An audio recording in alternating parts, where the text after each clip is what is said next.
waxaan halkan ku duubayaa tix yaroo ku socota farmaajo iyo Soomaaliya. Waxay odhanaysaa sida tan: midnimada Soomaaliyeed waa waxaan maanka galahayni maqal gabayga maandhow waan kuu marinayaa. Muqdishii Hargeysa marbay magac wadaageena marbay laba dawladood oo midowga seeseene mahadhadii waayada haddaan maanta kuu mariyo waateedun xilkii mudnaa mudsateen gabiyo waateedu madaxdii dhammeed meel ku shubateena intaasoo masiibaa miyaad nugubadayseenba xasuuq bay nugu maaruqeen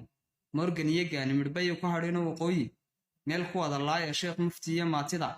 meel ku wada toogta meelaawin maxamedow kadubtii berigaasee maantaad ka darantood galmudug noola magac yeeshay ood maamulada reerahana tidhi meel wax kula qaybsa malaa musasal baad wadaane abtow mowda naga daaya Somaliland way idinka maarantay idinku ismideeya oo Muqdishiyo afkooye